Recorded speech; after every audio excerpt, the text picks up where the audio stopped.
The scene in the Pacific Ocean on July 24th, 1969. The Apollo 11 capsule splashed down following its trip to the moon and back.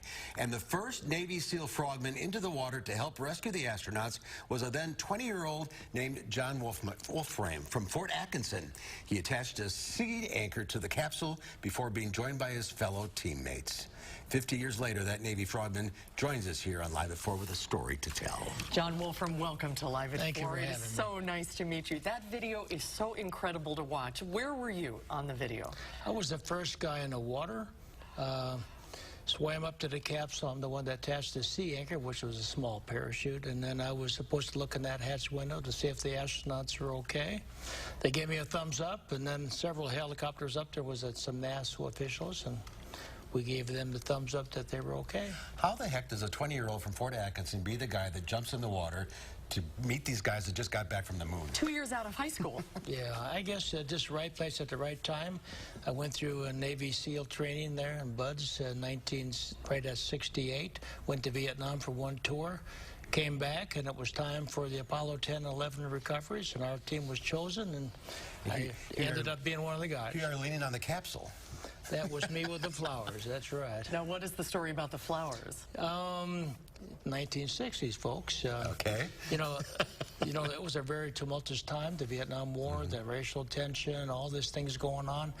And the Apollo event was kind of a peaceful moment. We wanted to make a statement in the middle of that, you know. And so the hippie movement was, you know, flowers, peace, you know. So is it true that whoever was closest was going to be the first person to get Neil Armstrong, Michael Collins, and Buzz Aldrin? Was it just serendipity that you were first, or? We were chosen to be the primary team. There was 3 rescue groups that could have got in the water. Each one was prepared. We were the furthest away, but the capsule turned upside down, and it took a few minutes for it to upright. And so our helicopter was able to get on the scene. The helicopter that was hovering over the capsule, thinking that they were going to get in the water, were told to move. And our primary team was on location, and the rest is history.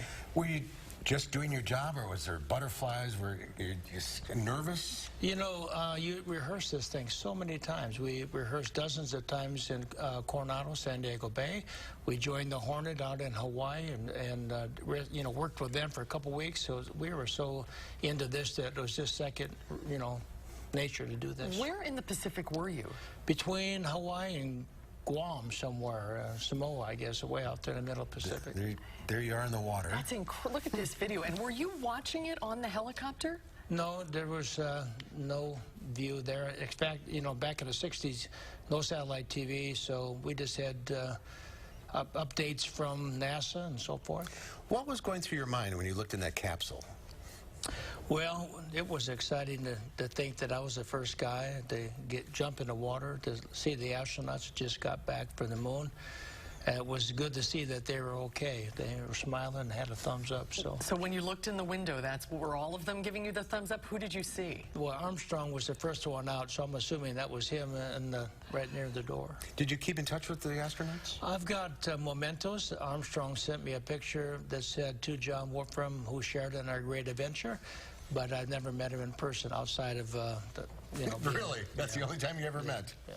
Wow. And this is one of the astronauts, obviously. That's one of the astronauts going up in that Billy Pugh net. And we think the pilot of this helicopter is from Madison as well. That would be Don Jones piloting that helicopter, and one of the frogmen are from Chippewa Falls. That was Clancy. What are the odds of this? 3 Wisconsin guys. That's incredible. Yeah, Clancy was the biological isolation swimmer. He was the one that washed down the capsule. Because they're afraid of contamination or whatever. Yeah, moon pathogens. You know, they said they did find one, but we got it. It was called the lunatic. Well, what a story. It is an incredible story. That's not true, folks. Congratulations. Thank you for having me. I wish I could introduce you to my dad. He did Bud's training too, and he would love to meet you. It's an incredible part of history. Tell him I appreciate his service. You live in Atlanta now? Powder Springs, Atlanta, right out there. Yes, sir. Have a safe trip home. Welcome Thank you very back much. to Wisconsin, John. It's an honor to meet you. Okay.